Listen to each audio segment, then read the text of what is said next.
लक्ष्मी सबसे ज्यादा प्रसन्न कौन से दिन होती है? जम के बोलिए जरा। शुक्रवार। तो शुक्रवार को लक्ष्मी सबसे ज्यादा प्रसन्न क्यों होती है? उसका प्रसन्न होने का कारण क्या था? लक्ष्मी जी के दो भाई थे, दोनों की शादी नहीं हो रही थी, दाता और विधाता, दोनों का विवाह नहीं हो रहा।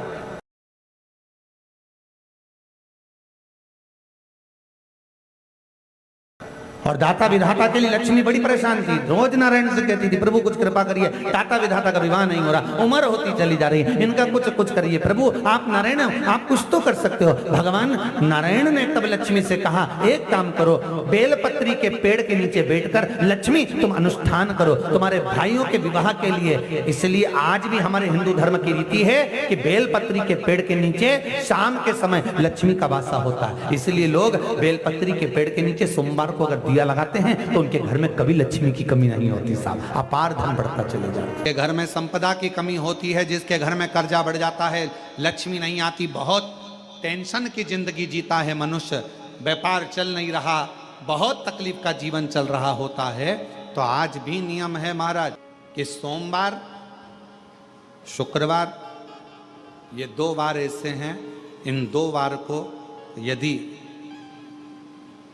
कटोरी में थोड़ा सा शहद रखकर, मधु रखकर यदि लक्ष्मी जी का स्मरण किया जाए और माता लक्ष्मी जी का स्मरण कर कर एक लाल पुष्प उस कटोरी के सम्मुख में माता लक्ष्मी का नाम लेकर रखा जाए और बाद में वही शहद, वही मधु और वही पुष्प सोमवार का दिन और शुक्रवार के दिन लक्ष्मी का पूजन कर कर, स्मरण कर कर, दूसरे दिन शुक्रवार के दिन पूजन करें, शनिवार के दिन उस मधु का, उस पुष्प का विसर्जन करें, सोमवार के दिन पूजन करें लक्ष्मी जी का स्मरण कर कर, और मंगलवार के दिन अगर विसर्जन करें, 5 या 7 सोमवार या शुक्रवार को यदि आप मधु का भोग लक्ष्मी जी को लगाना प्रारंभ कर दें, शिव का नाम स्मरण कर कर, तो उसके घर में कभी संपदा की कमी नहीं होती, लक्ष्मी उस संपदा को बढ़ाती है। से लक्ष्मी पूजन में 2 चीजों का होना जरूरी होता है। पहले नंबर पर कमल गट्टा या कमल का फूल, और दूसरे नंबर पर है कुंकू और हल्दी। लक्ष्मी पूजन में 2 चीजों का होना जरूरी है, कमल गट्टा या कमल का फूल, कुंकू या हल्दी। उसी तरह शिव भक्ति में 2 चीजें जरूरी है, एक अटूट विश्वास और दूसरा शिव जी के प्रति पूर्ण समर्पण। के दिन बेलपत्री के वृक्ष के नीचे बैठकर घृत का दिया लगाकर शरीर में जो रोग है उसका स्मरण कर कर, शंकर जी से विनय कर कर, हे भोलेनाथ आपने शुक्र देवता को संजीवनी मंत्र दिया है, तो क्या आप मेरे को वो मंत्र प्रदान नहीं करोगे? मेरे रोग, मेरी बीमारी, मेरे दुख को आप नहीं हरोगे?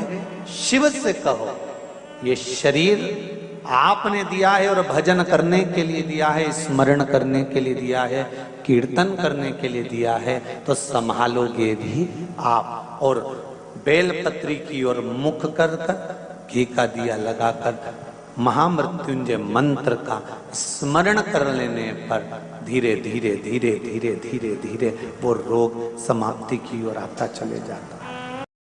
भगवान शंकर की भक्ति करने वाले, भगवान शंकर की भक्ति में डूबने वाले, इन सब से निवेदन है, संसार सागर में आप ये चाहते हो कि मेरा शंकर मेरी झोली खुशियों से भरे, मेरा शंकर मेरे मन की बात सुने, तो एक निवेदन है, अपने घर से जल लेकर शंकर के मंदिर तक जाओ। जिसके घर का जल शंकर के मंदिर तक रोज जाता है, उसके घर के लोग कभी नीचे की ओर नहीं जाते, उन्नति की सीढ़ी पर चढ़ते चले। लक्ष्मी देती। एक पात्र में जल और दूध ले लीजिए, शुक्रवार का दिन।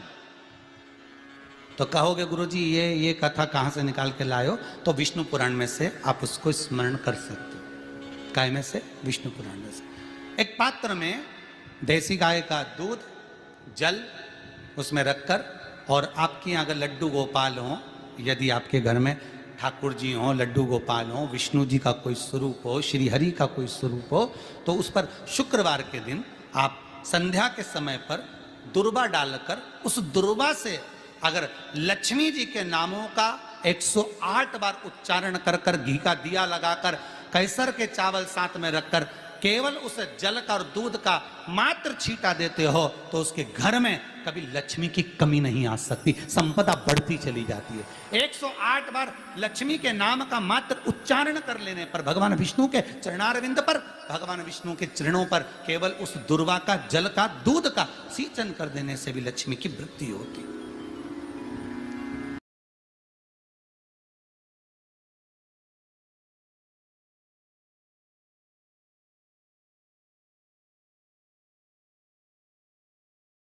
तो यहां तक कहेंगे, प्रयास करो। अगर आपके घर में छोटा सा शिवलिंग विराजमान है, आपके घर में अगर छोटा सा शंकर जी का शिवलिंग है, छोटा सा शंकर भगवान का शिवलिंग है, या आपके घर में कुबेरेश्वर धाम का कंकर है, और आपके घर में यदि शंकर भगवान का शिवलिंग है, या सीहोर का रुद्राक्ष हो, या शंकर भगवान का शिवलिंग हो, या कंकर शंकर हो, तो निवेदन है जहां पर भी शिवलिंग आपके घर में विराजमान है, अगर छोटी सी कटोरी में एक बेलपत्र को आप नीचे रखिए, छोटी सी कटोरी उस बेलपत्र के ऊपर रखकर उसमें थोड़ा सा मधु शहद शंकर भगवान की साक्षी में शिव जी के सामने अगर शुक्रवार की शुक्रवार रखना प्रारंभ कर दो, धीरे धीरे संपदा की वृद्धि अपने आप होना प्रारंभ होगा। एक बूंद मधु का, शहद का यदि सामने रखा जाए, लक्ष्मी जी के भोग लगाया जाए, तो संपदा की कमी नहीं आ सकती, क्योंकि मां वर देती है। दूसरा दिन हुआ, माता लक्ष्मी अश्वी की घोड़ी की योनि प्राप्त कर। अश्वी की क्या करूं? अश्वी की योनि पाकर लक्ष्मी जी को लगा कि अब मैं कहां जाऊं, कहां जाऊं। तब मां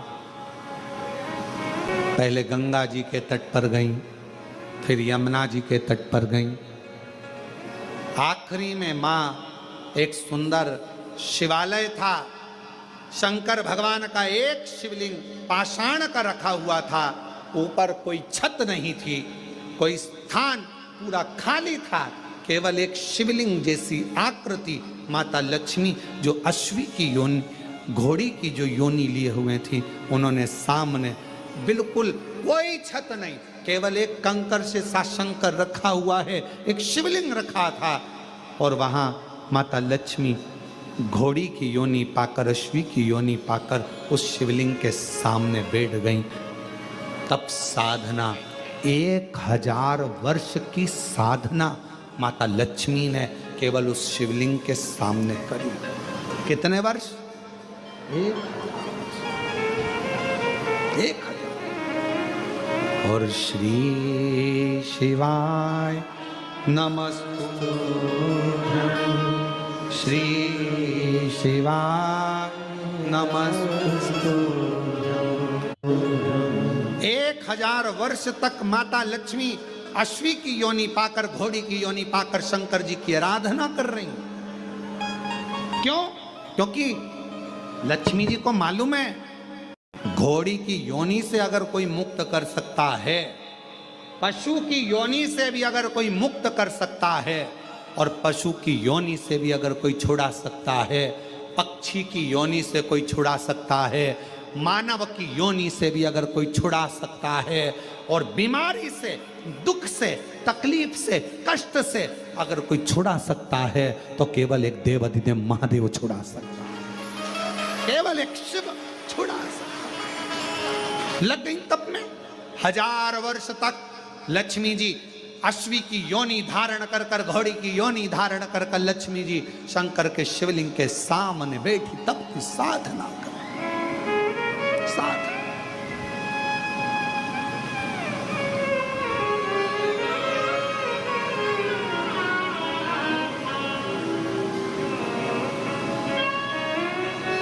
और शिवाय शिवाय शिवाय दुर्वा बढ़ती है। और दुर्वा का एक बहुत सुंदर गुण है महाराज, बहुत सुंदर गुण है दुर्वा का। जहां पर उसके भीतर गांठ आती है ना, वहां से दो रास्ते बना देती है। बोलो बनाती कि नहीं बनाती? कभी दुर्वा देखी होगी आपने। जहां गांठ आई वहां दो रास्ते बनाएगी, फिर गांठ आई फिर दो रास्ते बनाएगी, फिर गांठ आई फिर दो रास्ते बनाएगी। दुर्वा का क्रम ऐसा है कि हम भगवान को दुर्वा क्यों देते हैं, उसका कारण यह है कि मान लो हे परमात्मा, हे शंभु, हे गणेश, हे प्रभु नारायण, अगर मान लो मेरा एक रास्ता चलते चलते गांठ पड़ जाए, एक रास्ता मेरा बंद हो जाए, तो वहां से मेरे दूसरे रास्ते खोल देना। इसलिए दुर्वा भगवान को समर्पित करी जाती है। दुर्वा को समर्पित करने का क्रम ही यही है कि मेरे मार्ग खुल जाए, मेरी राह खुल जाए, मेरा मार्ग चारों तरफ खुलता चले। दुर्वा नीचे की ओर चलते चलते मार्ग खोलती चली जाती है।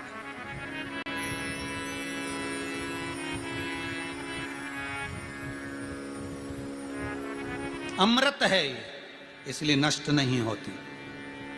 तोड़ के रख लेना, प्रैक्टिकल करके जरूर देखना। सियोर वाला महाराज कहीं झूठ तो नहीं बोल रहा है। तोड़ कर रखो दुर्वा को, बोरी में भर कर रखो। 4 साल 6 महीने 8 महीने बाद सूख जाए, बेकार हो जाए, उसके बाद भी उसको खेत में, बगीचे में कहीं ले जाकर पटक देना। 8-15 दिन पानी देना, देखो फिर वापस वही हरी की हरी होना, वही कहीं ना कहीं से स्फुटित होते फिर आगे बढ़ना चालू कर देगी। उसका तत्व है अमृत, वो अमर है, मरती नहीं, फिर चालू हो जाती। शिव कहते हैं यही अमरता है, यही अमरता है कि दुख आया तो मरने की नहीं सोचना है। तकलीफ आई, कष्ट आया, रोग आया, बीमारी आई, थोड़ा सा तकलीफ आ गई, थोड़ी बीमारी आ गई, थोड़ा दुख आ गया, तो ये मत सोचना हमें मरना है। नहीं नहीं नहीं, अभी तो और जीना है।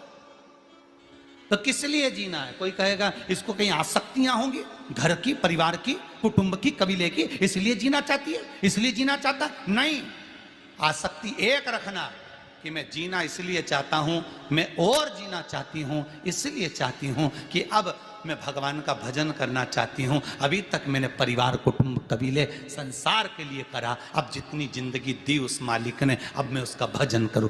तब पार्वती जी को वर्ण कर ही लिया।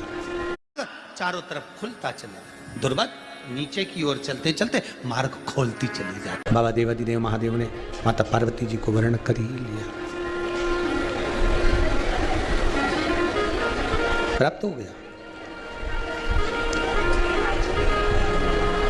जब भी भगवान के मंदिर में जाओ, जब भी भगवान की चरणारविंद में जाओ, भगवान की शरणागति में जाओ, भगवान के द्वार पर जाओ, तो ये एक विचार कर कर जाना आप कि भगवान के चरणों में मैं जा रही हूँ,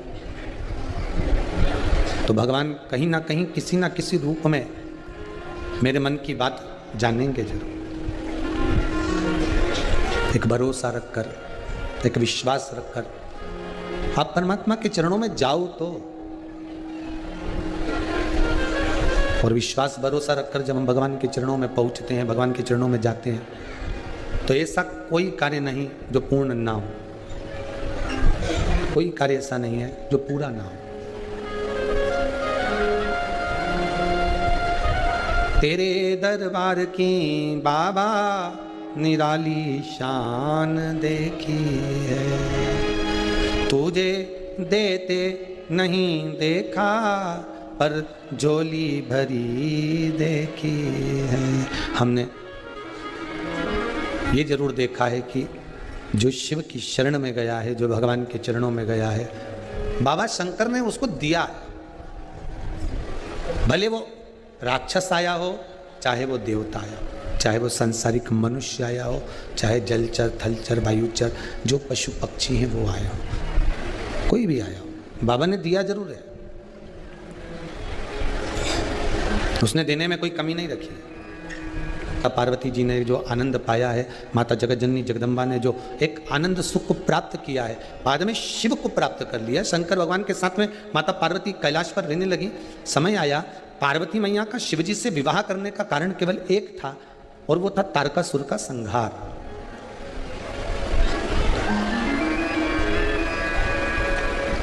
वो केवल एक तारकासुर का संहार।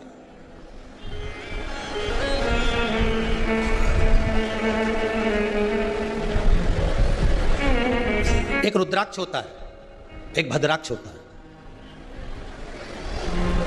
जम के बोलिए, क्या क्या होता है? एक रुद्राक्ष होता है, एक भद्राक्ष होता है।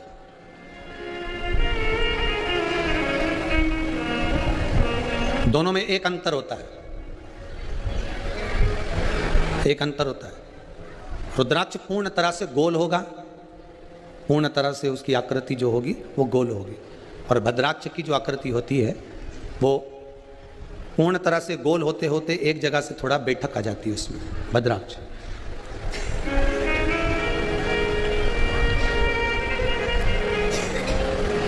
असुर जिस समय तप कर कर कर हार जाते थे, असुर जब साधना करते करते हार जाते थे और भगवान का आशीर्वाद नहीं मिलता था, भगवान का कोई वर प्राप्त नहीं होता था, भगवान से कोई आशीर्वाद मिल नहीं पाता था, जब सब जगह से हार जाते थे, तब असुर शंकर जी द्वारा निर्मित उसी रुद्राक्ष का एक क्रम भद्राक्ष का स्मरण करना प्रारंभ कर देते।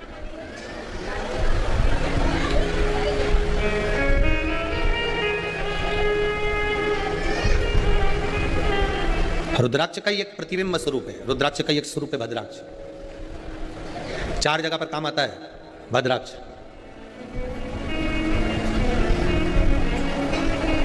महाराज,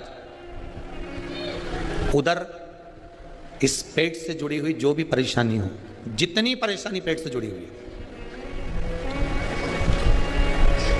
चाहे उधर के अंतर्गत कोई गांठ पड़ गई हो, कोई थैली में गांठ पड़ गई हो, महाराज डॉक्टर बोल रहा है कि इसका ऑपरेशन कराना पड़ेगा, या पेट से जुड़ी जितनी आदि कादिक जितनी भी बीमारियां हो जाती, भद्राक्ष उस जगह पर काम आता है। केवल 3 दिन तक भद्राक्ष का जल, भद्राक्ष जो है पानी में उसको डाल दिया जाता है, और भद्राक्ष का जल शंकर पर ना चढ़ाकर केवल अशोक सुंदरी वाली जो जगह होती है, आपको पहले भी वर्णन किया अशोक सुंदरी की जगह का, कि जैसे ये शिवलिंग है, ये जलाधारी है गौल, और इसके सामने जो चरण है जहाँ से पानी नीचे गिरता है बाबा का, उत्तर दिशा की ओर जाता है, और बीच में एक मोटी सी जो लाइन होती है वो अशोक सुंदरी की जगह होती है। भद्राक्ष का जो जल होता है वो शंकर पर न चढ़ाकर अशोक सुंदरी वाली जगह पर चढ़ा दिया जाए, और उस जल को झेल कर लाया जाए, और उस जल का पान, अगर उधर में कितनी भी प्रॉब्लम चल रही हो, उधर में जुड़ी हुई कितनी भी परेशानी चल रही हो, मात्र 3 दिन भी अगर भद्राक्ष का पानी अशोक सुंदरी वाली जगह पर चढ़ाकर उसको पी लिया जाए तो मात्र पहले दिन से ही आराम मिलना प्रारंभ हो जाता। भद्राक्ष के जल का इतना स्मरण